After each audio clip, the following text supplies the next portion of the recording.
క్షేత్రంలో ఈ దసరా మహోత్సవాలు 3వ తారీఖు నుంచి అక్టోబర్ 3వ తారీఖు నుంచి 12వ తారీఖు వరకు కూడా వైభవపేతంగా నిర్వహించడానికి అన్ని ఏర్పాట్లు కూడా చేయడం జరిగింది.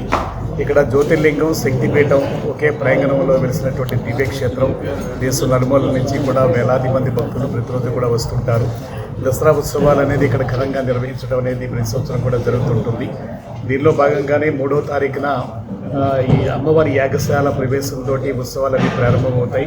ప్రతిరోజు కూడా ఈ గ్రామోత్సవం నిర్వహించడం, తర్వాత అమ్మవారి వివిధ రూపాల్లో అలంకరణ చేయడం, ఒక్కో రోజు ఒక అలంకరణ అనేది దివ్యంగా ఉంటుంది. అలాగే ఒక వాహనం, రోజుకొక వాహనంలో ప్రత్యేకంగా గ్రామోత్సవం నిర్వహించడం అనేది జరుగుతుంది.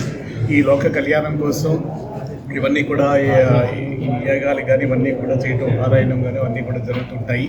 విద్యుత్ దీపాలతో అలంకరణ చేయడం, ఈ ప్రాంగణాన్ని సర్వంగా సుందరంగా తీర్చిదిద్దడం జరుగుతుంది. ప్రతిరోజు కూడా సాంస్కృతిక కార్యక్రమాలు అవి నిర్వహించడం జరుగుతుంది. జానపద కార్యక్రమాలు కూడా ఈ గ్రామోత్సవంలో నిర్వహించడం అనేది జరుగుతుంది. ఈ సిబ్బందిని అందరూ కూడా సమన్వయం చేసుకుంటూ ముఖ్యంగా ఈ భక్తులందరినీ కూడా ఆహ్వానించడం జరుగుతుంది. ప్రముఖులందరినీ కూడా ఈ కార్యక్రమానికి ఆహ్వానించడం జరుగుతుంది. ఈ కార్యక్రమంలో 11వ తారీఖున సాయంత్రం పట్టు వస్త్రాలు ఇచ్చి రాష్ట్ర ప్రభుత్వం తరఫున పట్టు వస్త్రాలు ఇచ్చేటటువంటి కార్యక్రమం కూడా ఉంటుంది. 12వ తారీఖున రాత్రి తెప్పోత్సవంతో కార్యక్రమాలు అవి ముగుస్తాయి.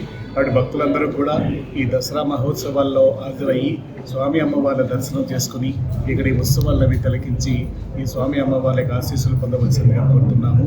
మీ అందరికీ కూడా ఈ కార్యక్రమానికి ఆహ్వానించడం జరుగుతుందండి. పట్టు వస్త్రాలకు ముఖ్యమంత్రి గారు వచ్చే అవకాశం ఉంది. రాష్ట్ర గౌరవ ముఖ్యమంత్రి గారిని ఆహ్వానించడం జరిగింది. అలాగే మన దేవాదాయ శాఖ మంత్రుల వారిని కూడా ఆహ్వానించడం జరిగిందండి. మరిన్ని వీడియోస్ కోసం ఛానల్ ని సబ్స్క్రైబ్ చేయండి. లేటెస్ట్ అప్డేట్స్ కోసం వాట్సాప్ ఛానల్ ని ఫాలో చేయండి. అండ్ లింక్ డిస్క్రిప్షన్ లో ఉంది.